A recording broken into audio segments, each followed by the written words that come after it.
Call of Duty Advanced Warfare was Sledgehammer's first attempt to make a Call of Duty game on their own, so they decided to take the franchise in another direction with the most futuristic game to date at that point. Advanced movement, exosuits, energy weapons, and a very well-placed Kevin Spacey. And just like every other Call of Duty game, I am going to see if it is possible to beat the game using only handguns. We begin the game by dropping into South Korea with our best friend Will. Me and my best friend Will nearly died a couple of times, and with this exo tutorial, I can explain the rules of the run.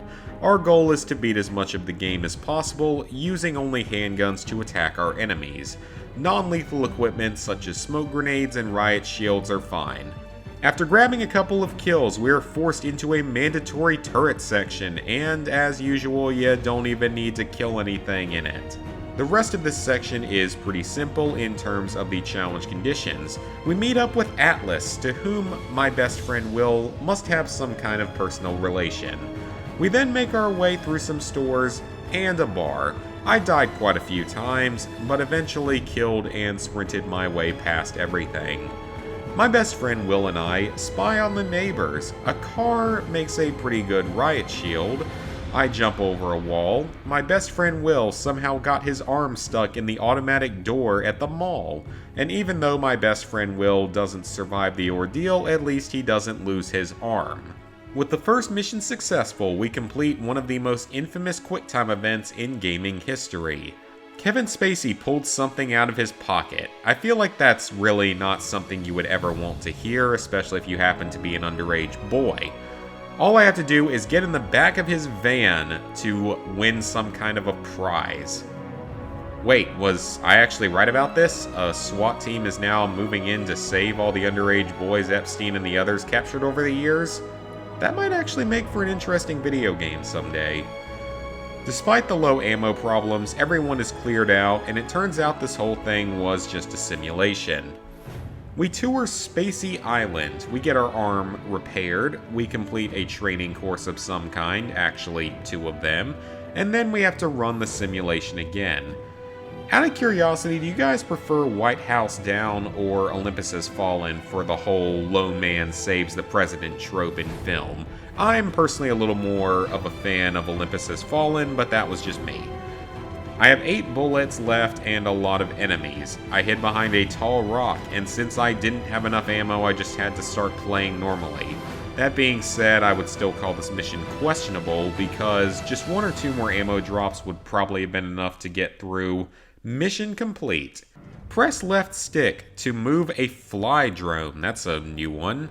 Unfortunately, we don't start with a handgun this time. Even more unfortunately, the run will officially die here.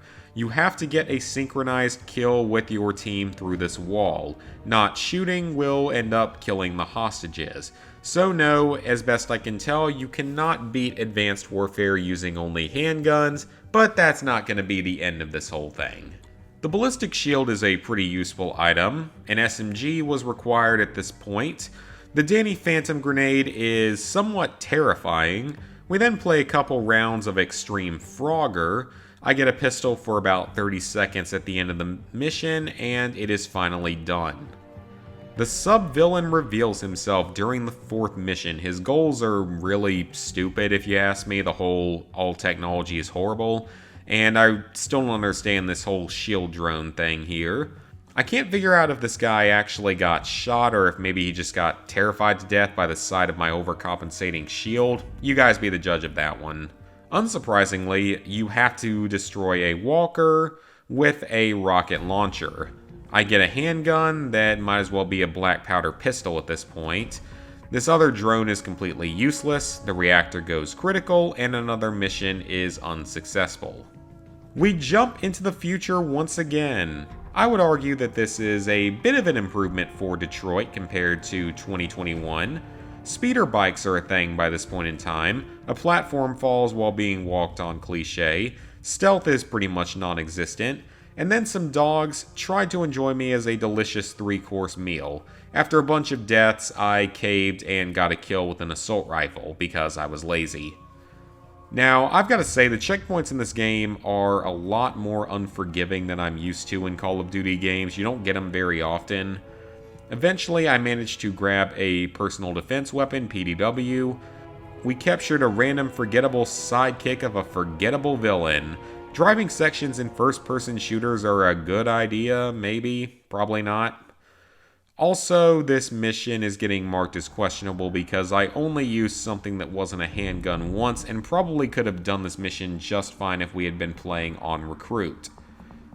Facial recognition. Sadly required melee neck snap. But we do fortunately get to start the actual shooting portion with a handgun, though this is immediately followed by this actually pretty badass sniper drone section. After grabbing a few more required kills, I did my best to break into a soda machine. Some sort of missile launcher was used to launch missiles, and one of the franchise's most forgettable side villains is quickly taken out. In the most obvious possible twist ever put into a video game, Kevin Spacey was the true evil mastermind all along. I mean, seriously, did this actually surprise anyone over the age of 10? We pass through the world's cleanest sewers, sprint past just about everything, board a one-man submarine, become a ninja warrior, and I think this would be considered a successful mission. With the first stream ended and 7 missions completed, our success rate isn't too good.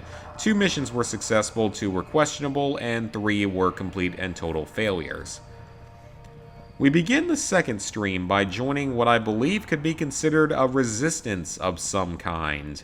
Now, we get a stealth mission with a Far Cry detection meter. To be fair, this is one of the best missions in the game. It fully utilizes the advanced movement and grappling mechanics. It's somewhat open world.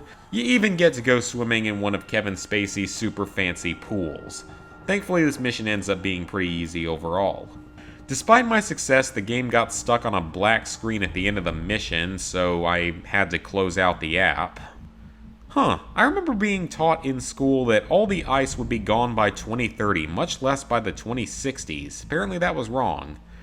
A good old flash and sprint gets us past the first group of enemies. We fall deep into the ice. Despite what the game says, you don't actually have to kill this guy here, or here, for that matter. We are presented with a sniper rifle and you are expected to help shoot down a VTOL, but neither of these weapons are required. Also, we end up having to do the obligatory, improbable, last-second jump to a helicopter to escape something dangerous that's in almost every Call of Duty at this point. The Biolab gives us access to this pretty sweet camo suit. I'm going to argue that this guy is just taking a nap, not dead. I found a handgun. Atlas has robots that demand my flesh, just like the Anti-Matrix, and we are forced into a tank section. Unlike a lot of the other vehicle and linear mounted weapons sections in the Call of Duty franchise, as best I can tell, this one cannot be cleared without at least a few kills, so our winning streak that was going on at this point is unfortunately broken here. Kevin Spacey declares war on the rest of the world. I die far more times than expected.